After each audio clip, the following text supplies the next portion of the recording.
dad has decided to mow the lawn. Hello everyone, welcome back to Becca's Book Nook. Today I'm going to be doing my June wrap-up and July TBR.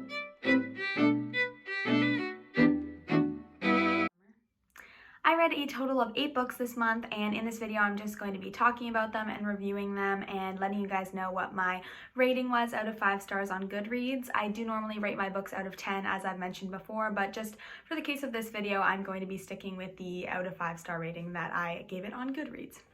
The first book I read this month is definitely my favorite and the only 5-star rating out of these 8 books. It is People We Meet on Vacation by Emily Henry, which I have mentioned before in my mid-year book freakout tag as the best book that I've read so far this year. If you still have not picked up People We Meet on Vacation and are not sure what it's about, a quick little summary of it is Alex and Poppy have been best friends since they met freshman year of college, and every year since they've been going on a summer trip together, just exploring the world together.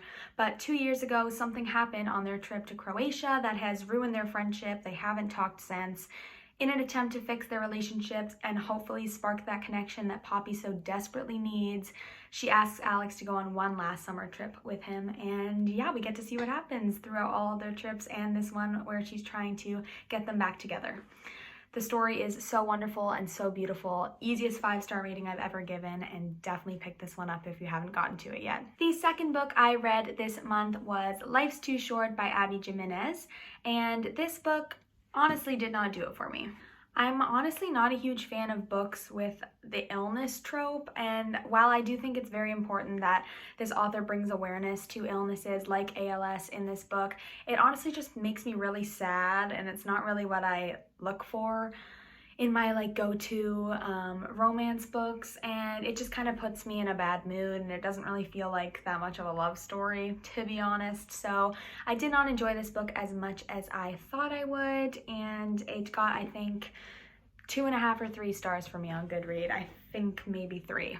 This book follows Vanessa Price, who is a YouTuber with millions of followers, and her family life is really not the best. Her father is a little bit of a hoarder, and her sister is a drug addict and has just made her life sort of this whole mess. And it's made even more so of a mess when her sister drops her newborn baby off on her doorstep. With the help of her hot lawyer neighbor, she learns to sort of take care of this baby and realizes that there's more to life than just worrying about her illness that she might potentially have. And yeah, that's basically the premise of the story. It was still a good read overall, just definitely not one of my favorites this month. The next 3 books I read this month are the only 3 books that are out so far in the From Blood and Ash series by Jennifer L. Armentrout. I am absolutely loving this series so far. It definitely feels more adultish for me than YA, so I'm really enjoying sort of merging into that genre more than YA. It was just so good. These books are so steamy, so action-packed. The characters are amazing, and the world building is beautiful. I want to literally be where they are, and I'm just absolutely loving these books so far. So let me get into them individually. From Blood and Ash started off a little bit slow for me. It took me a little bit to get in to the first book. I think just because the world building sort of takes a little bit and it was a little bit slow. But once I got into it and got into the action, I adored it. I gave this book 4 out of 5 stars on Goodreads. And the plot twist at the end, though I did predict it, was wonderful. It was really well done. The whole book was really well written, and I definitely enjoyed it, and it made me want to continue on with this rest of the series right away. A Kingdom of Flesh and Fire was even more intense than the first book. The steam was up like 10 notches from the first book. The characters had so much development. I absolutely adore Castile and Poppy with my whole heart. I love their relationship. I loved watching it develop into something a little bit more in-depth and personal and intense, and I absolutely loved this book. It also got 4 out of 5 stars on Goodreads for me, and I was even more interested to go into the next book after this one. I did listen to a good portion of it on Audible, which I really enjoyed. I'm not used to listening to audiobooks, but I definitely found that I liked it a lot. Especially the narrator was really great, and the different accents she did for the different characters were amazing, and yes, this book was awesome. The Crown of Gilded Bones was by far my favorite book of this trilogy so far, series, whatever. It's just a trilogy at this point, but she's coming out with more books.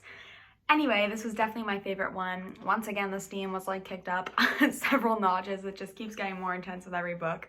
The action scenes were great. It's awesome watching Poppy gain more power than she has in the other books and sort of discovering who she is and learning more about her past. It's wonderful. The ending hurt my heart a little bit. Not prepared for the start of the next book because I know it's just going to be painful, but I'm still super hyped to get into it. I gave this book 4.5 out of 5 stars on Goodreads. It was definitely my favorite of the 3, and I'm wondering if I'm gonna rate the next one 5 out of 5 stars if it keeps going up from here, so I guess you'll have to stay tuned to see. After I finished reading the first 3 books in the From Blood and Ash series, I picked up The Upside of Falling by Alex Light, which I believe was written on Wattpad first. This was a very cute story, definitely not one of my favorite ones this month because it's just very short. There's not a whole lot of substance to it. It was just sort of a light read. It was enjoyable, but it's definitely not a must read in my opinion. I think I gave it like 2.5 or 3 stars on Goodreads. It was good. It's just not much sustenance, not much important stuff going on. So it's just a light little read. It was enjoyable, but yeah, wasn't really that worth it in my opinion. This book follows Becca and Brett, who start fake dating at their high school. Becca's doing it to prove to her mom that she can get a boyfriend. It makes her mom happy to see her in a relationship since her mom feels like Becca's been sad ever since her and her dad's divorce. And Brett wants to get a girlfriend because his dad has always wanted him to have a girlfriend, so he does everything for his dad. Yeah, so fake dating trope, I was pretty excited about it when I read the back, but honestly, the reasons for fake dating just really didn't make any sense to me. It sort of seemed like very out of nowhere, and it didn't really make any sense why they were doing it. There was really no purpose for either of them to be doing it, so I don't know. It was just kind of an odd premise for me. Not that enjoyable, but still pick it up if you like that sort of thing. It's just sort of a light read, and it was good. I don't regret picking it up. It just wasn't one of my favorites. The 7th book I read this month was All About Us by Tom Ellen, which is sort of like a modern A Christmas Story retelling. Ben has been feeling like his marriage with his college sweetheart Daphne has not been going well over the past few years, and he believes that it all comes down to bad decisions that he's made as an adult in his marriage and out of his marriage. So basically on Christmas Eve of 2020, he meets this old man who sort of reminds him of his grandpa, who gives him a broken watch that allows him to travel back in time to different moments of his life where big decisions could have been made to alter the course of his history. While traveling back to these moments, he realizes how he could have done certain things differently and how they could have changed the outcome of his life, and he eventually goes into the future to see where his life will continue to go if he doesn't change things in his present. The story was lovely. I really enjoyed it. I teared up at a few scenes. It was very heartbreaking and emotional, and it was interesting to see the sort of midlife crisis thing going on for Ben and see how much he really loved his wife and realized that he needed to change some things in his life to make her and himself happier in their marriage. Overall, I think I gave this book a 3.5 out of 5 stars on Goodreads. It was enjoyable, not one of my favorites this month, but I'm still very happy I read it. It had a really great message and it was enjoyable overall. The last book I read this month that I actually finished just yesterday was Not the Girl You Marry by Andy J. Christopher. I actually just happened upon this book when I was thrifting, and it basically sounds exactly like a gender-bent How to Lose a Guy in 10 Days, which is my favorite movie of all time. And Christina Lauren even has a blurb on it saying that it's the perfect gender-bent retelling of How to Lose a Guy in 10 Days. So I had to get it, and I'm so happy I did because it was my second favorite book I read this month by far. If I could give a book like a 4.75 on Goodreads, that would definitely be this one. It wasn't quite a 5-star rating for me. I'm pretty picky with my 5 stars. So this got a 4.5 for me. It was wonderful, an amazing story, and let me get into it a little bit. Our main character, Jack Nolan, is a journalist who makes how-to videos for his site, and he has been sort of unlucky in love in the past couple of years, thinking that he was the perfect boyfriend, but he always ends up losing his ladies that he loves.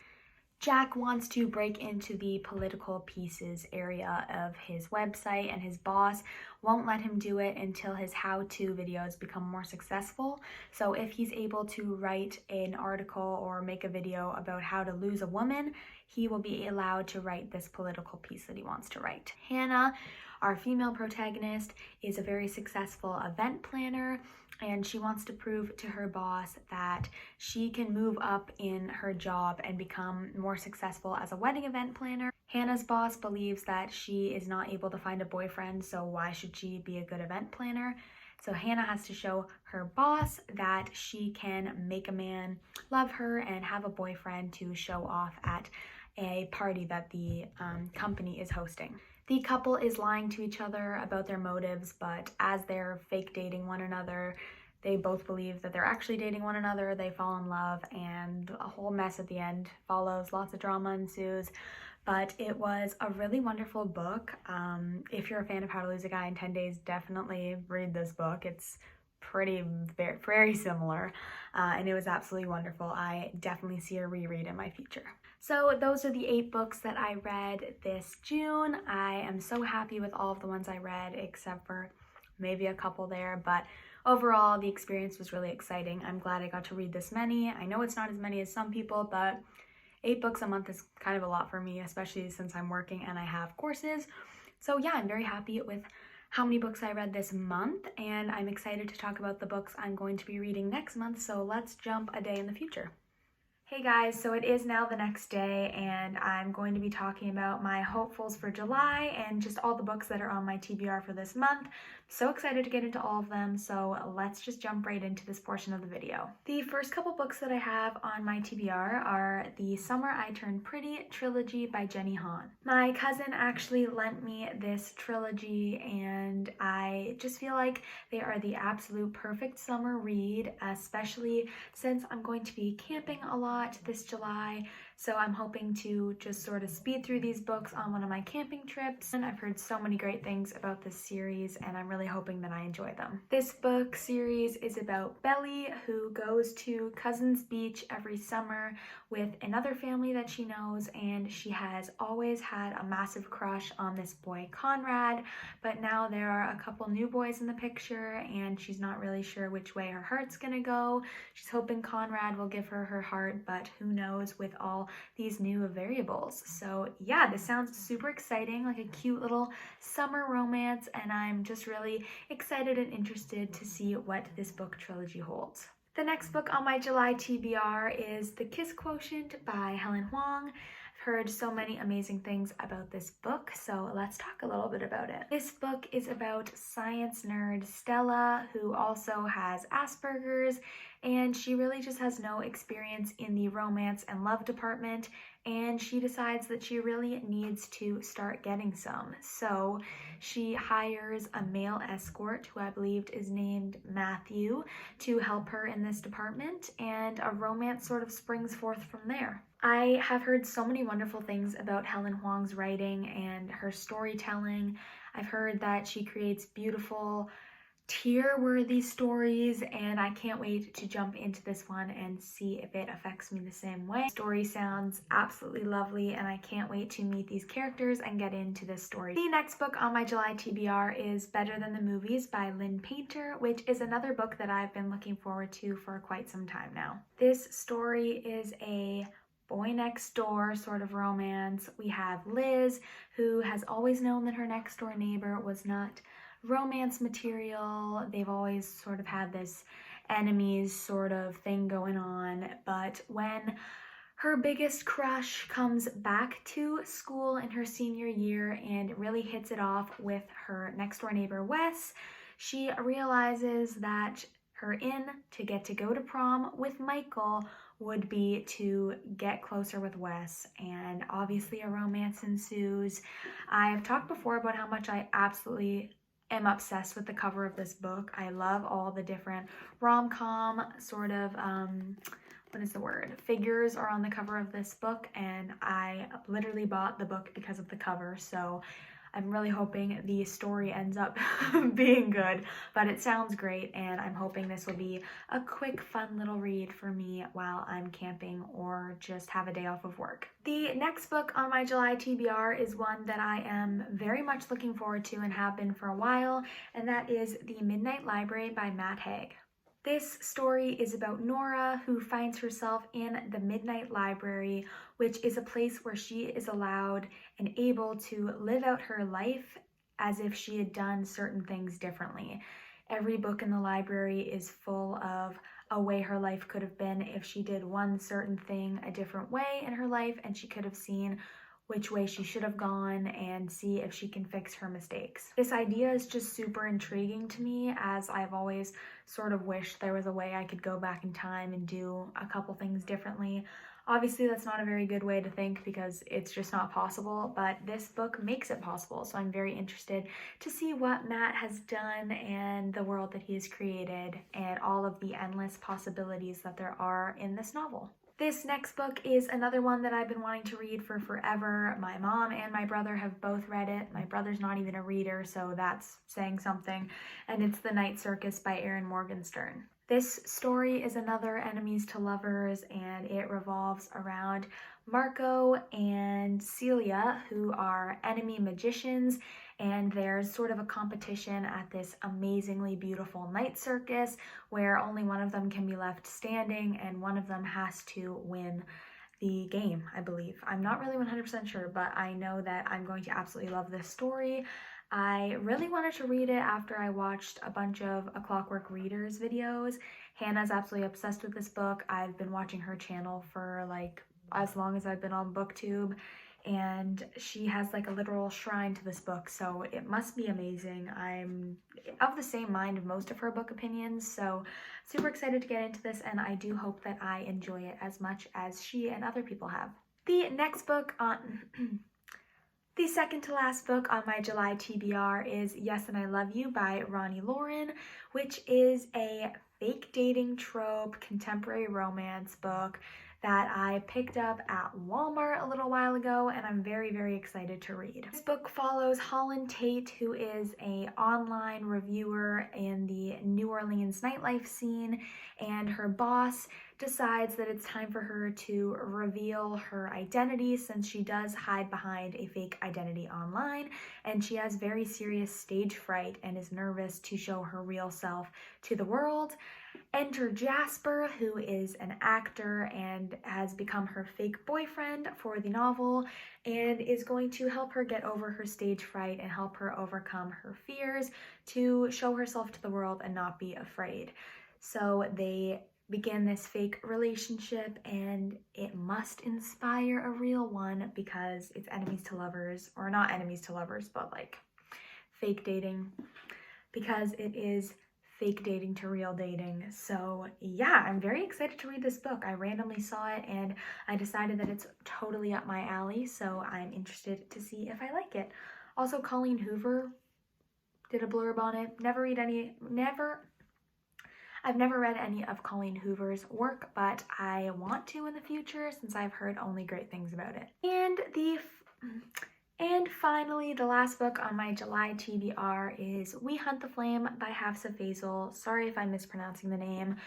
This book has literally been on my TBR since March or February or March, and I cannot believe I haven't gotten into it yet, but I'm very excited to get into it soon, hopefully.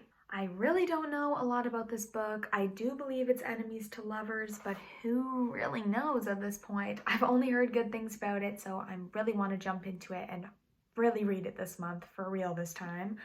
It's about Zafir, who is a hunter, and she has to disguise herself as a man in order to do the things that she does and not get caught and killed for what she's doing, I believe. It also revolves around a prince who is the son of the Sultan, and he also does something that if he gets caught, he'll get in trouble for. I'm not really sure what it is. I read the back like a really long time ago.